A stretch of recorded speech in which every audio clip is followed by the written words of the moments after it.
Sau quãng thời gian khoảng hơn 1 tiếng thì bây giờ anh em đã có thể lên mâm rồi. Đấy, nhìn đã nha. Đấy. Cứ thái cứ thong thả thôi em. Thôi tí này thì quay đi quay lại lại thế này thiếu bố nó mất ngón. Ui giời, tới độ cao đấy nha. Riêng cái món này nó lại hay ở cái chỗ này, ví dụ các anh bếp là sẽ thái kiểu này, thái rất mỏng. Thế nhưng mà cái món này mà muốn ngon là phải như thế này, cỡ này. Đó. Này mới ngập mồm đúng không? Ăn cái này nó lại có cái hay của nó. Đây là món nước sốt gia truyền này. Đó, và cũng là truyền là bao nhiêu đời rồi em? Truyền cũng mới có một mình em nghiên cứu ra cái này đầu tiên à? Và 2, 3, vô!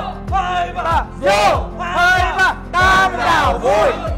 Đấy, cảm ơn các anh các chị. Hi, xin chào khán giả Sapa TV nhá.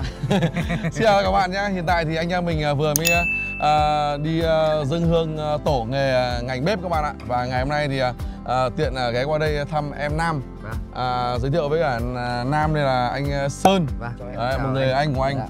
Chung là cây cao bóng cả trong ngành bếp và cũng như là có những sản phẩm như trà là rất là nổi tiếng. Anh Sơn có thể giới thiệu sơ về mình tí không nhỉ? Xin chào các bạn, tôi là Nguyễn Cao Sơn, hiện đang là Phó Chủ tịch Hội đầu bếp Hoàng gia Việt Nam và đang là nghệ nhân quốc gia về trà của Việt Nam. Hiện tại thì cũng rất may mắn và hạnh phúc và khi sống trên một cái giải đất hình chữ S mà có quá nhiều cái sản vật liên quan đến trà. Hiện tại đến giờ thì tôi đang là người Việt Nam duy nhất và người châu Á duy nhất đạt 21 giải thưởng thế giới về trà ở các vùng trà khác nhau. Lâu lắm rồi anh em mình có gặp, cũng chia sẻ với các bạn là anh Sơn thì có lên Sapa và có kinh doanh mảng lưu trú ở Sapa. Đấy, thì hôm trước có qua nhà mình rồi nhưng mà mình bận đi công tác nên là chưa có thời gian ở nhà để đến quay chia sẻ với các bạn. Đây là một người anh rất là chân quý của Hải. Thì sắp tới là sẽ xuống cơ sở của anh và anh em mình sẽ múc mang. Em sẽ bảo ở đầu bếp nhá, làm một con lợn quay thật ngon, anh thì pha âm trà thật chuẩn để anh em mình cùng nhau thưởng thức nhá. Và ngày hôm nay thì có bếp trưởng của Sapa TV em Quý này, có anh hai anh Quý và anh Cường. Dạ. Thì anh em mình có đến thăm cơ sở của chỗ em Nam. Thì đây là một cơ sở mà cũng có đầy đủ các giấy tờ chứng nhận. Bên mình là có những giấy tờ gì rồi em nhỉ? Em có hiện tại CITES họ quản lý theo Việt Nam mình quản lý theo kiểu của CITES là có cấp mã trại nuôi. Thì ở đây là tất cả các sổ con động vật hoang dã mà em nuôi nó sẽ phân ra là từng loại sổ. Đó thì ở đây hồ sơ pháp lý đầy đủ chứ không dạo này ăn điếu cày nhiều lắm anh ạ. Rồi ok. Thôi mời anh Sơn cũng như là anh Quý tất cả anh em là chúng ta vào trong để cùng nhau tham quan cái mô hình như này. Đó. Ở đây là mình đang nuôi bao nhiêu những cá thể, những sản phẩm gì ở đây em? Em nuôi loanh quanh cũng ít thôi anh ạ. Nói chung là cũng đầu trăm đầu nghìn cá thể thôi. Các anh cứ vào đầu nghìn anh ạ. Đây mời anh em. Đấy. Nuôi mà rất sạch sẽ. Ôi, con này nó lại chơi ở Bạch Tạng à? Có mà em có mấy đây, cameraman này. Đây là cá thể gì đây? Ui. Đây là con mẹ này là con mẹ Bạch Tạng. Là trước em nuôi là tự từ những cái con cầy mốc này nó sinh ra những cái con Bạch Tạng thì em lại để lại, em đang nhân giống. Hiện tại bây giờ là chưa chia sẻ cho ai hết mà hiện tại bây giờ em đang nhân giống bảo tồn loài gen này trước đã. Sau lúc chia sẻ này sẽ có chia sẻ. Lúc đấy là nhiều khả năng con này sẽ về nhà hàng Sapa TV.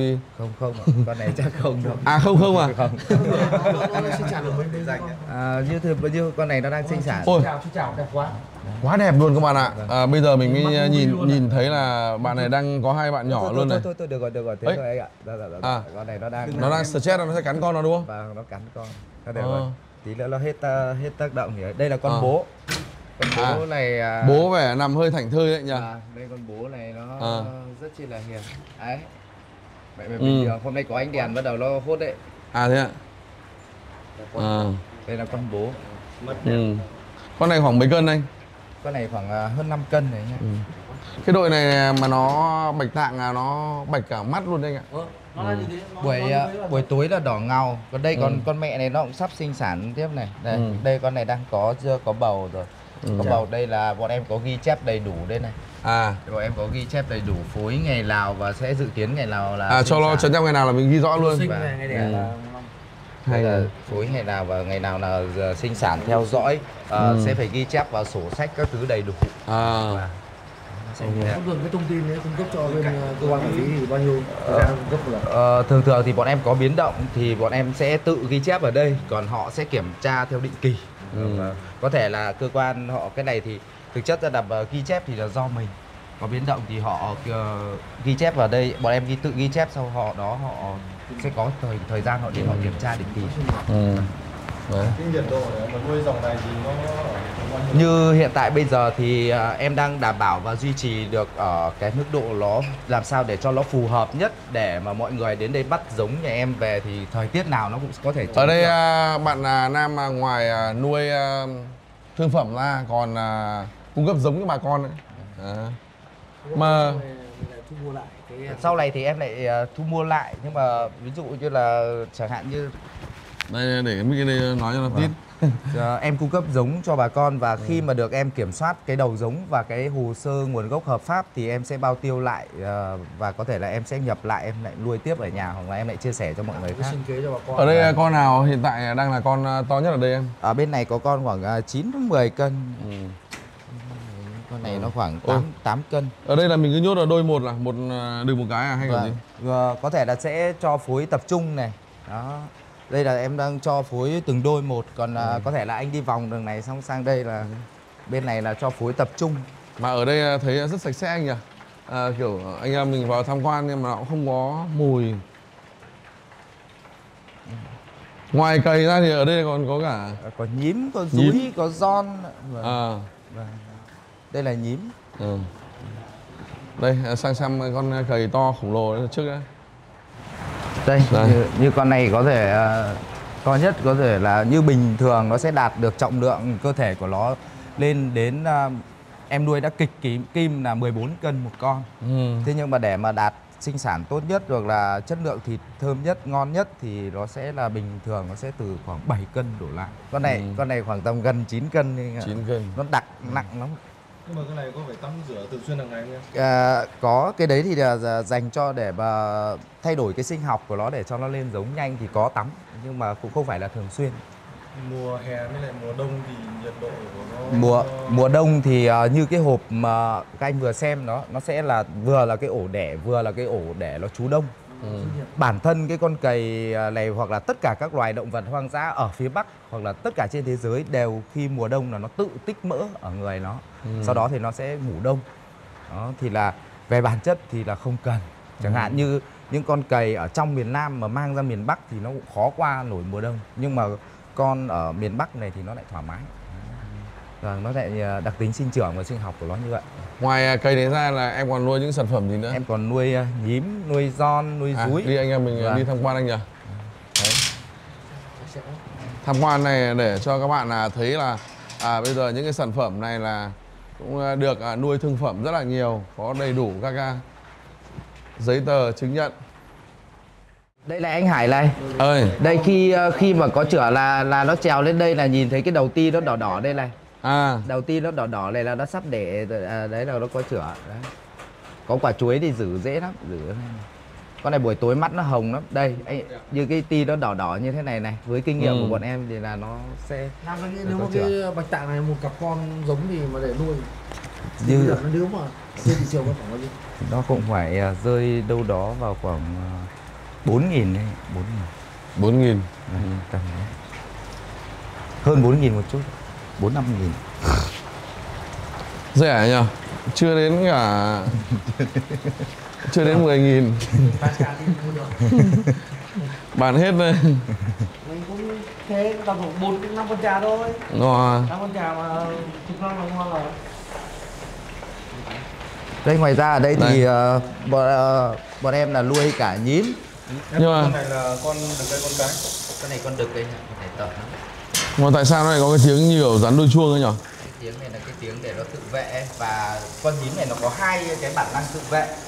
Cái bản năng thứ nhất của nó là rung đuôi chuông, ba cái bản năng tự vệ, rung đuôi chuông để dọa đối thủ, và thứ hai nữa là dùng cái lông này để tấn công, và thứ ba nữa là nó có cái mùi nước tiểu của nó cực kỳ là gây cho người khác cái khó chịu, những con vật khác ngửi mùi của nó cực kỳ là khó chịu.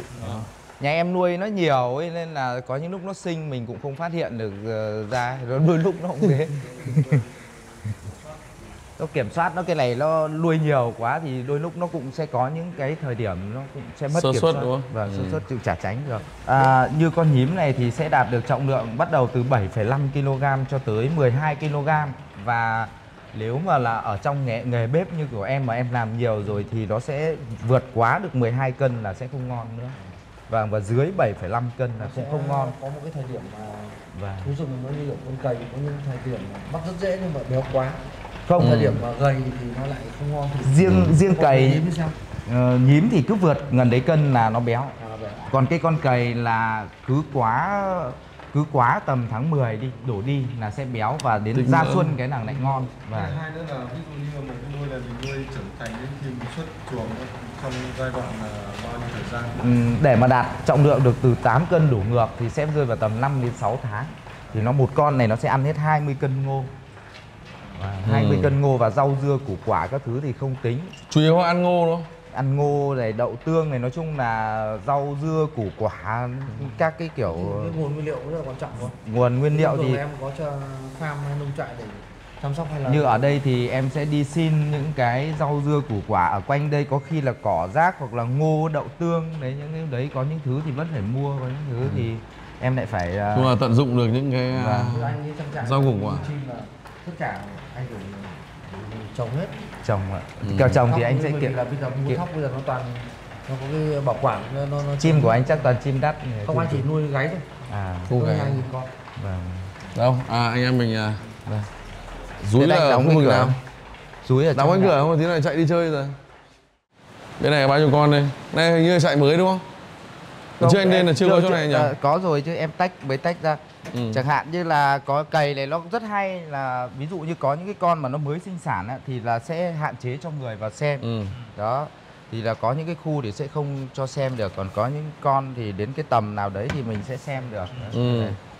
Con này là trọng lượng nó khoảng bao nhiêu đây? Con này khoảng 8 lạng rồi. Đấy, con mẹ nó lên rồi, nó đang không thấy. Nuôi bao nhiêu lâu thì được 8 lạng này? Như con này được khoảng tầm 1 tháng rồi. Bây giờ bắt đầu trở đi là nó sẽ phọt rất nhanh. Nuôi con này thì nó sẽ rất chi là nhàn. Nhàn, một ngày chỉ cho ăn một bữa thôi. Bọn này bắt đầu cáu rồi đấy. Nó là tần đã cáu rồi đấy à? Cáu rồi. Đẹp. Giống kiểu nuôi pet đấy nhỉ? Còn những cái ổ này là nó mới sinh là lại cũng nó hay cắn con. Cũng là kiêng người mùi các kiểu xem đúng không? Vâng.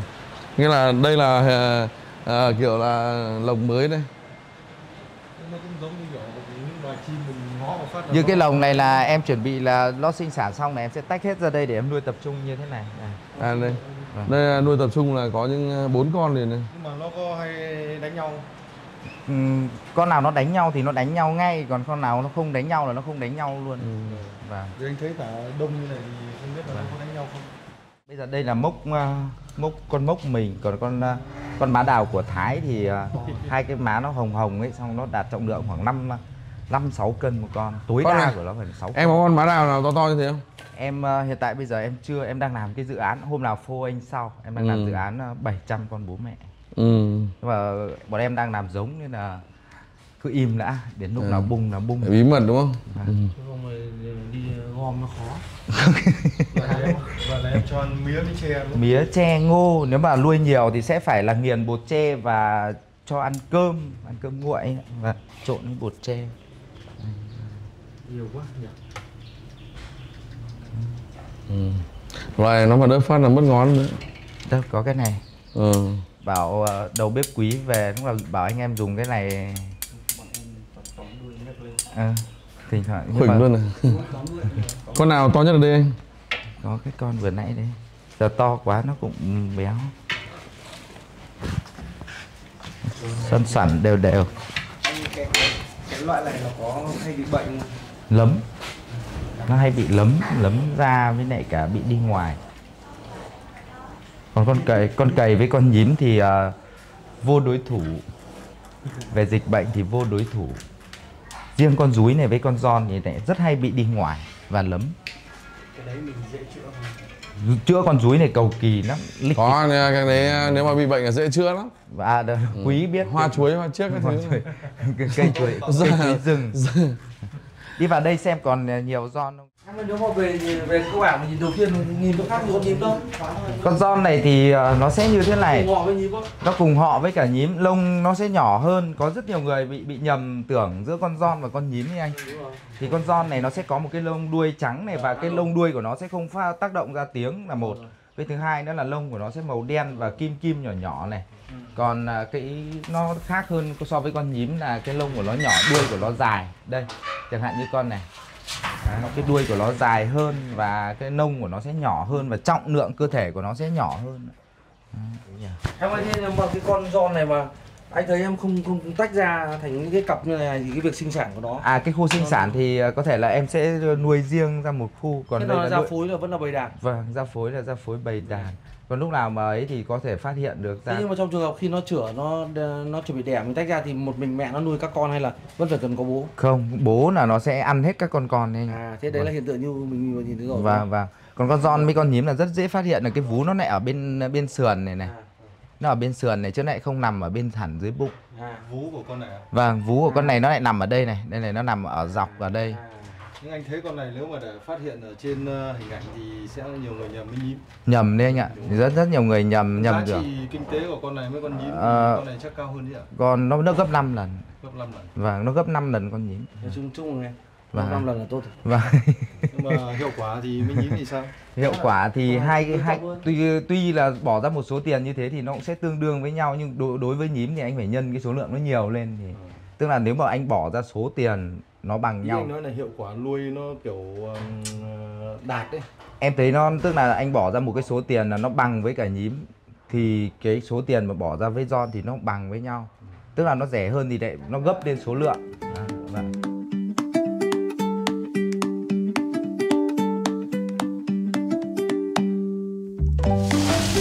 Lát nữa mình sẽ đặt cái phần thịt lên trên đúng không? Vâng. Như thế này thì sẽ nóng suốt trong quá trình anh em mình thừa tí nữa là thưởng thức nó sẽ nóng suốt. Vâng. Sau quãng thời gian khoảng hơn 1 tiếng thì bây giờ anh em đã có thể lên mâm rồi. Cái nồi nước dùng này là mình Công thức gọi là kinh nghiệm lâu năm đây anh ạ. kinh nghiệm lâu năm. Ui giời, cái đuôi của nó này. Đã nhờ. Đấy.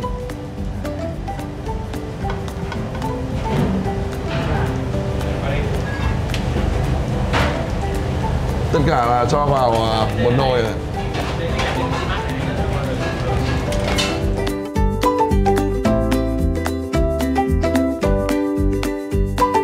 Món này 30 củ. Đấy, kiểu xem video nó mới cuốn hiểu chưa? Đúng rồi. Đấy. Bây giờ là đang nhìn nhỏ nhỏ thôi nhưng mà giá trị ngang con trâu đấy. Đấy, đùa đâu. Đúng không? Cho cãi nhau cho thích anh ạ.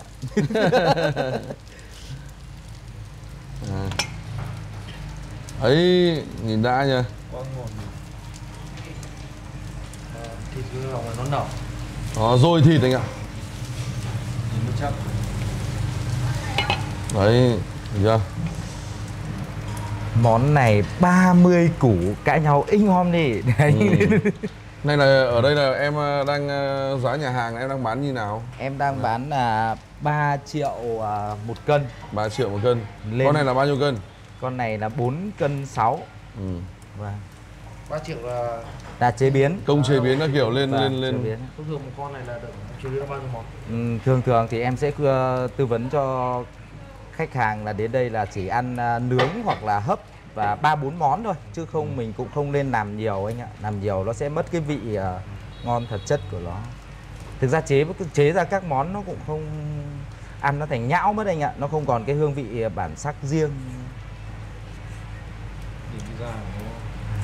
Đấy. Cứ thái cứ thong thả thôi em. Rồi tí này thì quay đi quay lại lại thấy đây này. Thiếu bố nó mất ngón.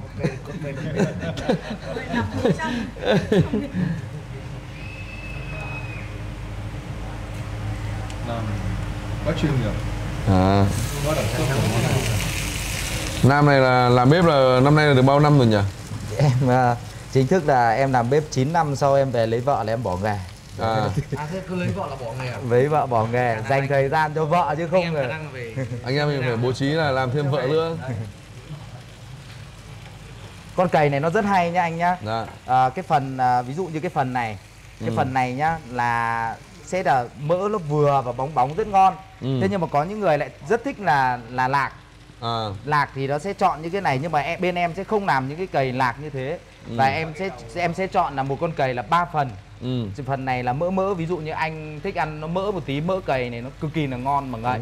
Thì ở trong một mâm như vậy thì 6 người khách có 6 vị thì con cầy này nó sẽ đáp ứng đủ hết. Đó. Em đã nuôi Tối ưu. nuôi giỏi, xong rồi chế biến giỏi, xong rồi tạo món ăn nó quá tuyệt vời. Đấy, nhìn hấp dẫn nha. Đây như ví dụ tí anh Hải mà chấm cái này với cả chẩm chéo. Nghĩ không thấy ra đấy là ngon rồi anh à. Ôi ngược tay mất rồi, nghe ra phải uốn kiểu kia rồi.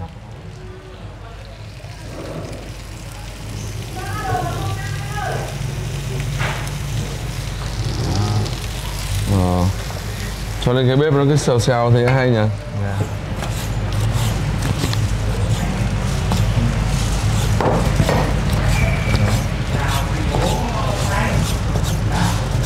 Ui giời, tương độ cao đấy nha.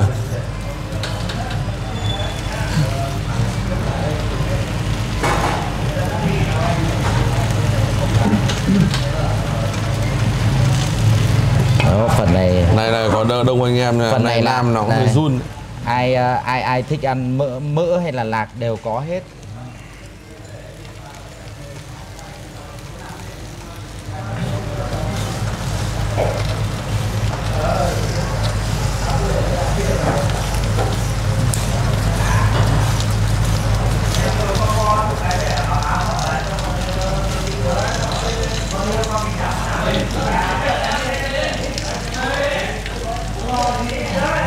Từ trang trại đến bàn ăn đấy. Bà con mà cứ ai có mật khẩu là bạn anh Hải Sapa TV thì cứ lên Sơn Tinh Tam Đảo là sẽ có những rất nhiều ưu đãi. Bình thường nhà em bán 3 triệu một cân cầy, khách bảo anh thấy anh Hải bảo rồi mày lấy anh 2,5 triệu thôi, bảo anh bạn anh Hải đây. Vâng. Dễ nhỉ, dễ tính nhỉ. Của nhà làm ra anh ạ. Riêng cái món này nó lại hay ở cái chỗ này, ví dụ các anh bếp là sẽ thái kiểu này, thái rất mỏng. Thế nhưng mà cái món này mà muốn ngon là phải như thế này, cỡ này. Đó. Vâng, cỡ này thì ăn một miếng này nó mới ngon. Như con này có thể hôm nay nó hơi bị non một chút thì này mới ngập mồm đúng không? Vâng, ăn cái này nó lại có cái hay của nó.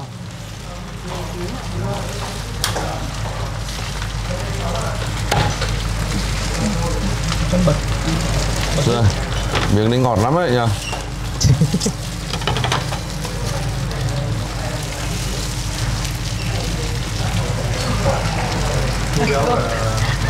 Có căn để lau bún tôi thôi. Thêm vào đáy này thì có đòn. Wow. Đó.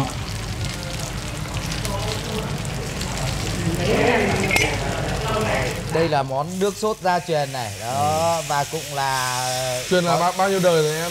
Truyền cũng mới có một mình em nghiên cứu ra cái đời này đầu thôi. tiên à? Vâng. nước sốt gia truyền nhưng mà là đời đầu tiên. Đó, như thế này thì khi mà bê cái này mà ra khách không thể chịu nổi đâu anh ạ. Nghe cái tiếng rào đến rào bây giờ này. bọn anh còn đang không chịu được chứ không phải khách nào nữa.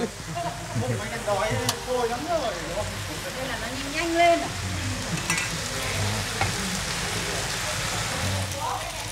Hôm nay cảm giác mình như kiểu siêu sao nên là toát hết cả mồ hôi này anh này.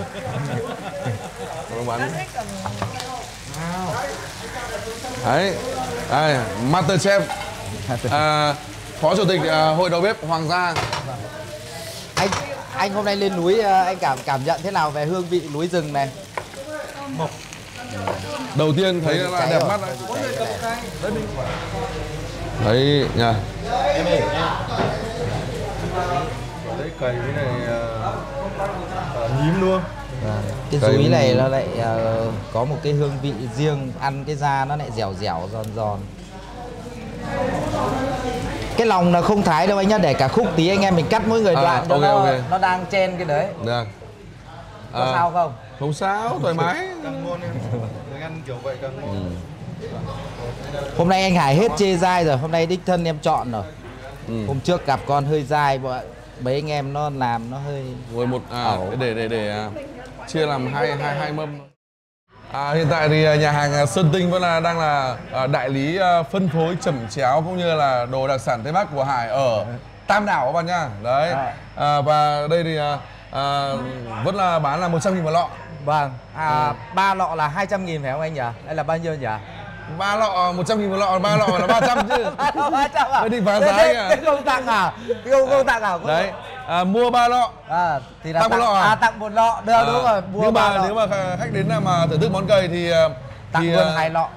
Mua một con cầy tặng 2 lọ chẩm chéo. 2 lọ chẩm chéo, cộng thêm 4 lọ mang về nữa, free nha. Đấy thì ác nhỉ, được đấy. Thế là cái này của nhà làm ra đúng không anh? Cây nhà lá vườn đúng không? Đấy. Thôi bây giờ thì để sang bên kia hướng dẫn các bạn cách pha chẩm chéo nhá. Ok. Rồi mình di chuyển thôi.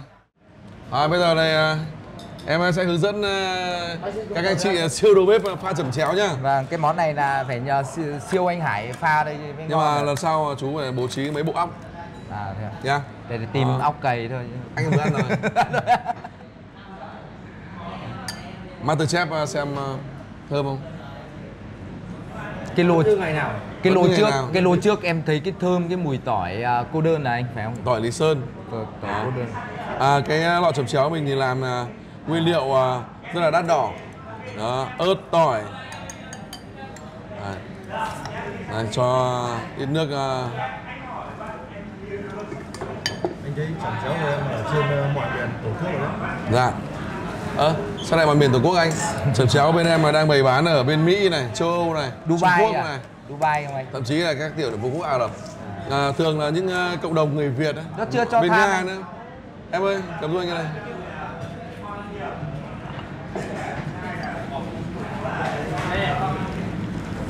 Có mắm tôm cho em? Có. Nhưng mà anh em mình ăn suông nữa à? Dạ. Ăn suông nữa à? Có gì là nhỏ để bà Hải rau dưa hay là cái gì anh? Ý là ăn suông à? Chờ tí, đây. Thôi anh thế phá ra chứ.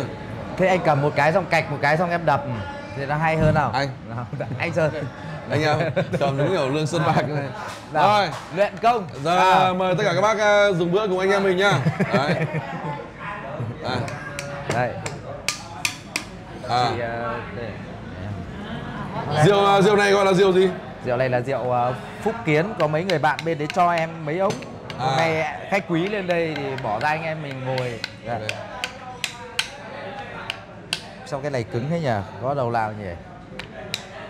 Không, lấy cái đầu nhọn. Nó đang bị trượt.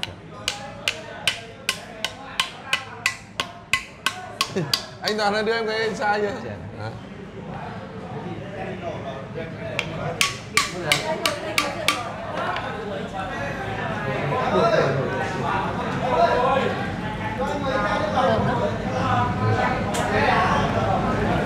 Đổ hết đầy hết đi. Đằng nào thử say.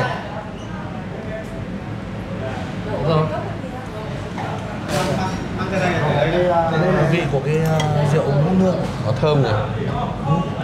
Cú mì. Dạ. Anh Sơn là cũng đang sở hữu rất nhiều các nhãn rượu bia. Hôm nào thì mình sẽ lên quay chi tiết cho anh em sau. Riêng. Mời Hải với anh em. Vâng.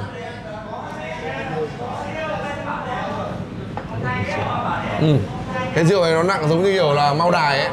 Hít phát là sộc luôn. Thôi anh em mình, anh chị em mình chơi lại sau quen, trân trọng. Em chào các anh các chị nhá. Cảm ơn các anh chị hôm nay lên góp vui cùng bọn em. Cảm ơn Nam nhá. Làm phát rồi hết luôn nào? Hết luôn anh. Nào anh Sơn quảng cáo đi. Nhìn vào camera nhỉ. Dạ. Chốt lại là cái gì nhỉ? Chốt lại là Tam Đảo vui nhỉ, phải không vậy? Được chưa? Rồi. 2 3 vô 2 3 vô 2 3 tam đảo vui. Đấy, thì cảm ơn các anh các chị. Ủa. Tí nữa yên tâm, cái đấy còn nhiều mà. Ngon. Anh. Cảm ơn em Giang. Dạ, Thank you. vâng. Dạ. Anh. Dạ. Thôi nhà mình thưởng thức Cảm không ơn cả anh. lông quậy anh nhỉ. Rồi, anh em ra đòn đi. Rồi, Nhiều anh cảm em ơn cứ bảo chị. là ăn cái này là phải chấm với mắm tôm thì mình rất là đồng tình các bạn nhé. Nhưng mà đây các bạn thấy không? Mắm tôm này là nó chưa có ớt và chúng ta có cho thêm một chút gia vị chẩm chéo vào đây là chấm là đảm bảo là nó sẽ khác hoàn toàn luôn. Đây. Thế để bây giờ là theo cái phong cách của anh Hải thì em sẽ mời mỗi người một đoạn gọi là đoạn lòng xe lòng xe vỏ. Xe vỏ vâng, lòng xe vỏ.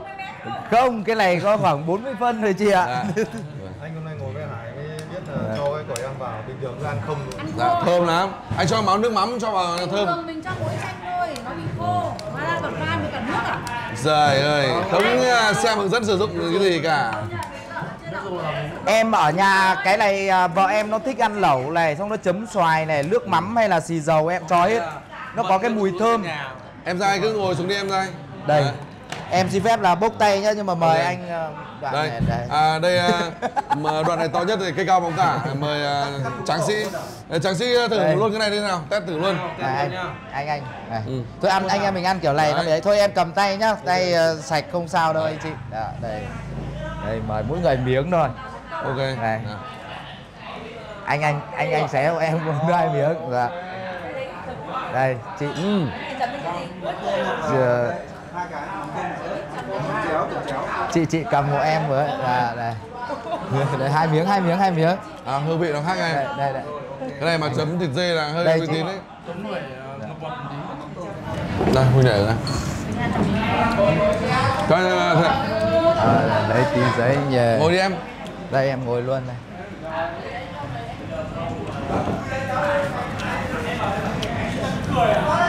Nhưng mà cho tí chẩm chéo vào đây chưa anh? Rồi. Ngon em ạ.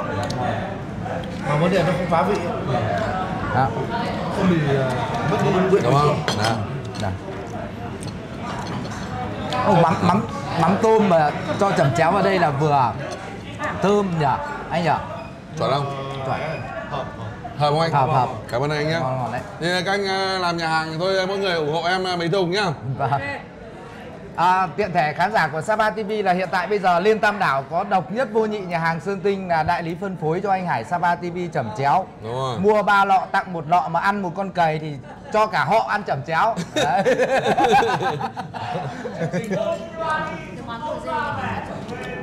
Nó. Không bị lạc vị. Món Mấy này ông chủ sản xuất ra từ pha chế cho Vâng. cả Dạ. thấy đúng là Nhưng mà đúng chuẩn không anh? Đây là mời anh Sơn đây. Đây em mời các anh các chị nhá. Các anh các chị thưởng thức cho em xin một cái đánh giá chân tình. Cái nào không ngon thì anh chị bảo không ngon hoặc là không hợp khẩu vị để bọn em đúc kết lại và bọn em sẽ cố gắng là cải tiến cho nó tốt hơn, hoàn thiện tốt hơn. Và cái nào ngon thì các anh chị khen nhá. Cho anh Cảm thêm ơn anh chị. cái rau lá mơ này mà. Vậy là ăn cái món này là nó phải có tí lá mơ nhỉ? Sao đây anh? Chiến đi. Cái gì thì nói cái Rau chua. trên mình nó Dạ. ngon này cái rau basit Cái này em vừa tầm mỗi hôm nó mềm tí nữa thì lại không hợp cả anh em mình. Nếu mà Dạ. các bác ở dưới thì em lại phải cho nó mềm thêm một chút nữa. Dạ. Mời anh em nhá. Đó.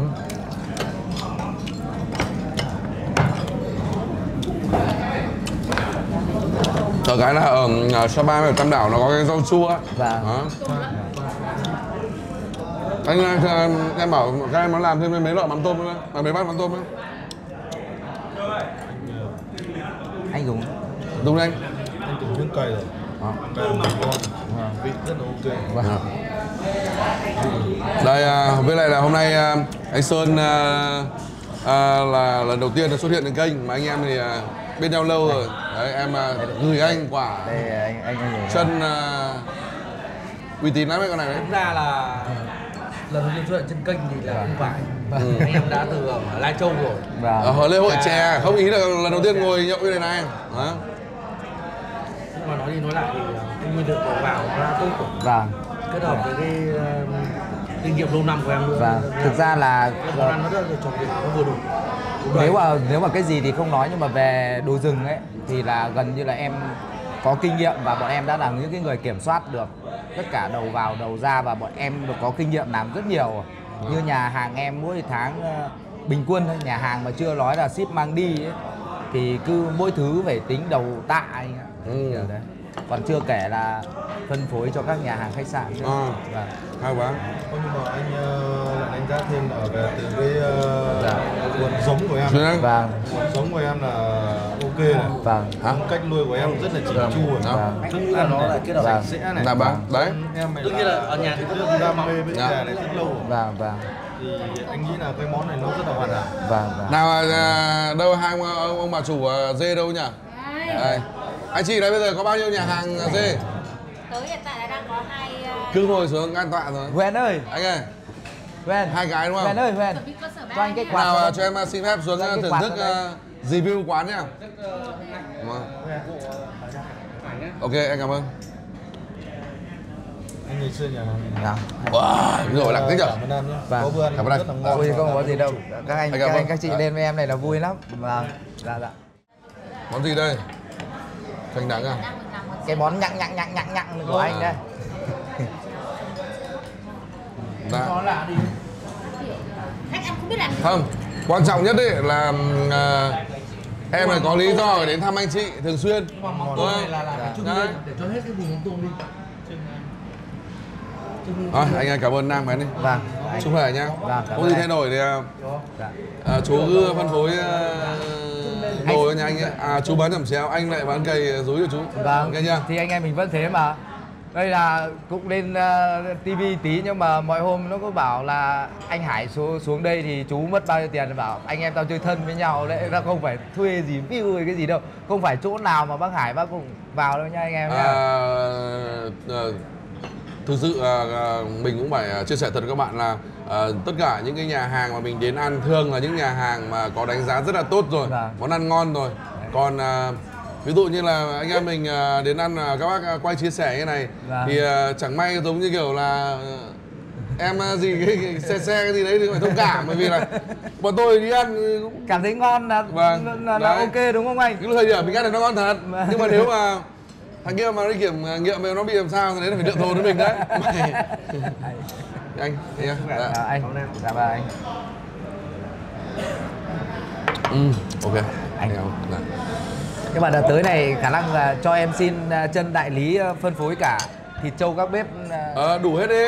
Vâng. Đây em đóng hết kệ giá rồi, tắp điện rồi đó. Đúng rồi. Cửa nào em cũng bày. Được. Vâng. Khả năng hôm nào gặp nên gặp chị thôi, chứ anh bận thế thì. Đúng rồi, cứ gặp chị.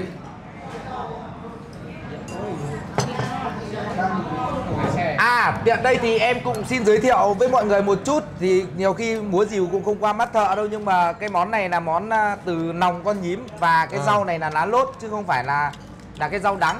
Thì bình thường là con nhím nó sẽ ra một cái nòng của nó với con giòn là nó sẽ có một cái vị nhặng đắng. Và bọn em ở đây không dùng đá đắng nữa là nó sẽ cực kỳ là đắng. Thì trước khi ăn thì chúng ta sẽ dùng một chút để cho nó nhuận tràng. Và cái này rất tốt cho đường ruột. Và cái dạ dày của con nhím, con hon thì nó cũng có cái tác dụng là chữa tất cả đau dạ dày nữa. Và ở đấy cái niêu đấy thì các chị ở bên đấy lấy giúp các anh giúp em một chút ạ. Dạ. Nó lúc mà ăn hoang miệng thì có vị đắng, nhưng mà nuốt trong cổ bắt đầu có vị ngọt anh ạ. Anh Sơn thưởng thức một chút. Cái này là bọn em không sử dụng rau đắng nhá, mà lấy cái vị đắng tự nhiên của nó. Từ đắng tự nhiên từ mật của nó. Không, từ cái lòng của con nhím và con giòn nó sẽ có cái vị đắng như thế này.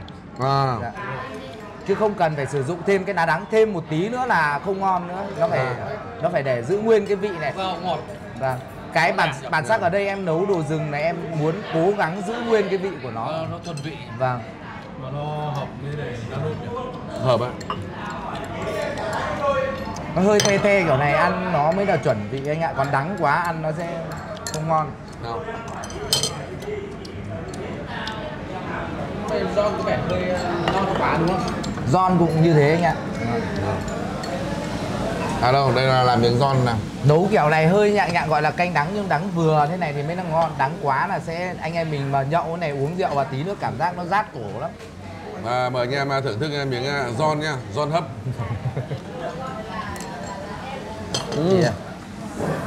Món gì đấy? Món này là món nhím chao.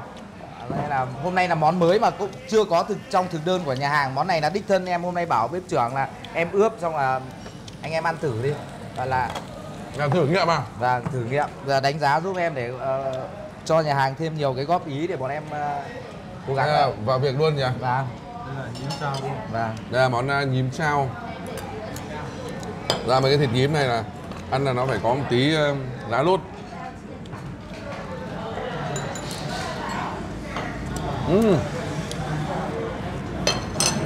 Ngon. Rồi không anh? Ngon.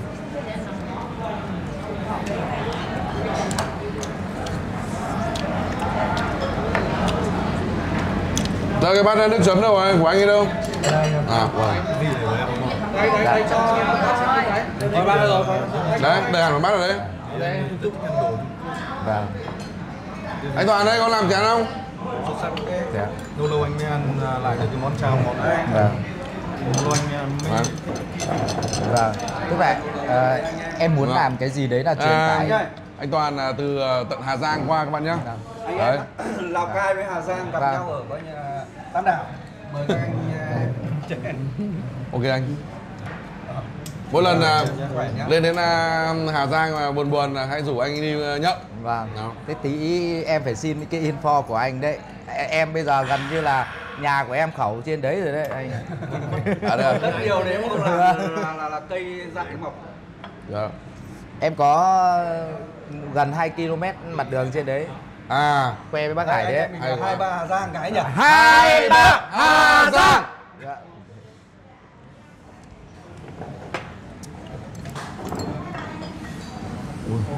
Em nói thật với bác Sơn là kỷ niệm đáng nhớ nhất của em từ cái ngày đi làm đầu bếp á, là em nấu một bát cháo ghém. Tức là không có một cái gì, em nấu cái cháo loãng ấy, em dùng cơm nguội em nấu xong là chả còn cái gì nữa, xong bắt đầu em lấy cái quả ghém bọn em gọi là không ăn hết đi, bọn em để vào tủ, xong rồi em xào cái đấy với mỡ lợn và em cho vào cái cháo trắng á, cho một bác cũng không tiện nói tên, nhưng mà hôm đấy bưng đến bác ăn xong bác gọi lên bác cho 200 đô, kỷ niệm và đáng nhớ nhất từ cái ngày đi làm bếp. Đó thì từ đó bắt đầu là em đúc kết ra là những cái gì nó nguyên bản thì nên cố gắng giữ lại cho nó mộc hơn, đừng có áp nhiều gia vị quá, nhưng mà quan trọng nhất là phải kiểm soát được cái và quan trọng nhất là phải kiểm soát được từ khi sơ chế và đầu vào thôi anh ạ. Còn thịt nó đã ngon rồi thì nấu cái gì nó cũng ngon. bình thường mà. Giời ơi anh ơi, 52 độ. anh lên đây uống rượu với anh em mà anh cứ lo hả? 52 độ à? Vâng. Thằng nào phải uống phát đâu. Anh uống 4 chén thì cậu mới uống xong một chén đấy. em xin. Chứng tỏ là anh Bình là rất là tinh. Phải kiểm soát chứ. Vâng. Thôi lần sau lên thì có gì Đi Trường Sa về tôi buổi trưa đó gặp nhau. ok anh. Dạ.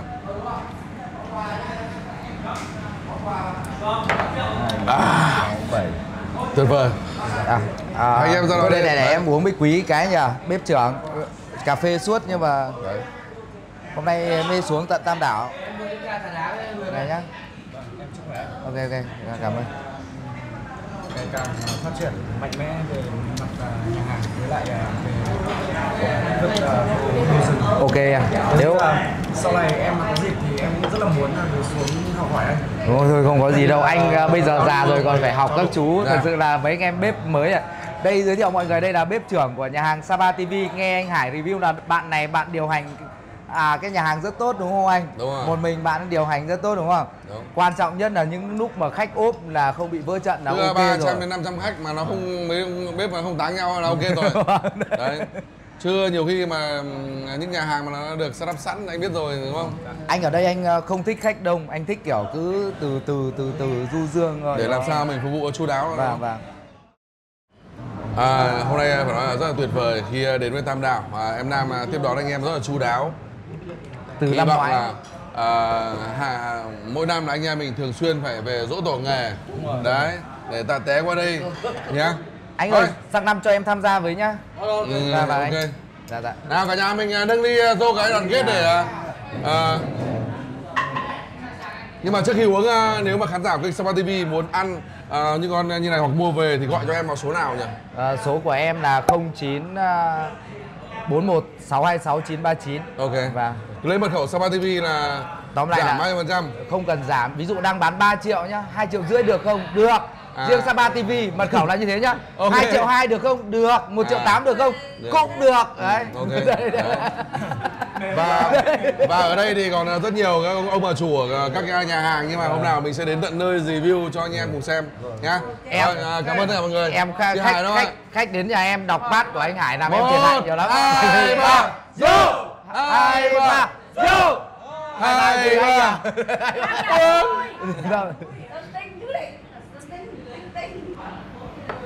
Nào, Sơn Tinh Mãi Đỉnh nào. Nào, ok anh. 2, 3, Sơn Tinh Mãi Đỉnh. Cảm ơn anh chị Sau em. đây mình cũng xin phép kết thúc video ở đây. Cảm ơn các bạn rất nhiều. Xin chào, hẹn gặp lại tất cả các bạn vào video kế tiếp của anh em mình nhá. Bye bye.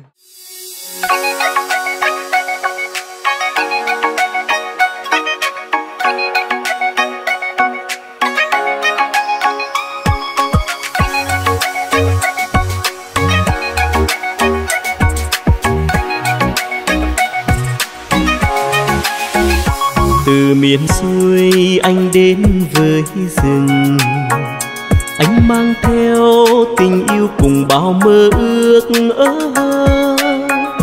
xuyên trần gian chân anh đi qua khắp bạn mường, để hôm nay chúng ta càng thêm yêu mến quê hương, nơi anh dừng chân từng thước phim văn hóa vùng miền.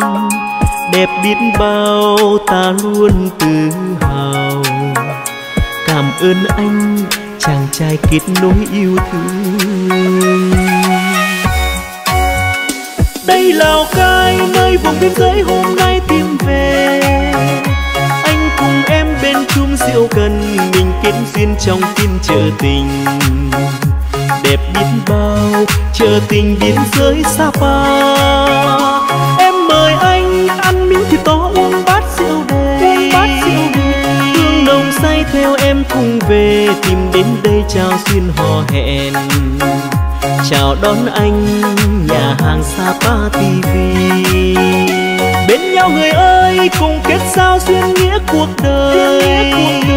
Cùng nắm tay ta giúp đỡ cộng đồng. Cảm ơn anh chàng trai tôi mến yêu. Hôm nay về đây mình uống say ta hát điệu này. Từ trái tim như muốn nói bao điều. Cảm ơn anh hờ ai hai, hỏi chàng trai ấy là ai.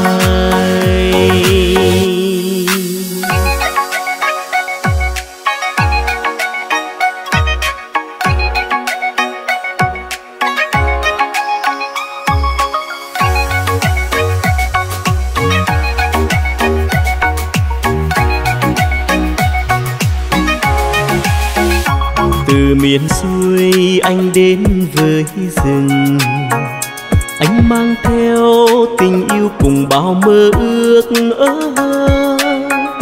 xuyên trần gian chân anh đi qua khắp bạn mường, để hôm nay chúng ta càng thêm yêu mến quê hương, nơi anh dừng chân từng thước phim văn hóa vùng miền. Đẹp biết bao ta luôn tự hào. Cảm ơn anh chàng trai kết nối yêu thương. Đây Lào Cai nơi vùng biên giới hôm nay tìm về. Anh cùng em bên chung rượu cần, mình kết duyên trong phiên chợ tình. Đẹp biết bao chợ tình biên giới Sapa. Em mời anh ăn miếng thịt to uống bát rượu đầy. Hương nồng say theo em cùng về, tìm đến đây chào duyên hò hẹn. Chào đón anh nhà hàng Sapa TV. Bên nhau người ơi, cùng kết giao duyên nghĩa cuộc đời. Cùng nắm tay ta giúp đỡ cộng đồng. Cảm ơn anh chàng trai tôi mến yêu. Hôm nay về đây mình uống say ta hát điệu này. Từ trái tim như muốn nói bao điều. Cảm ơn anh hờ ai hai, hỏi chàng trai ấy là ai. Bên nhau người ơi, cùng kết giao duyên nghĩa cuộc đời, cùng nắm tay ta giúp đỡ cộng đồng. Cảm ơn anh chàng trai tôi mến yêu. Hôm nay về đây mình uống say ta hát điệu này, từ trái tim như muốn nói bao điều. Cảm ơn anh hờ ai hai, hỏi chàng trai ấy là ai. Cảm ơn anh hờ ai hai, hỏi chàng trai ấy là ai.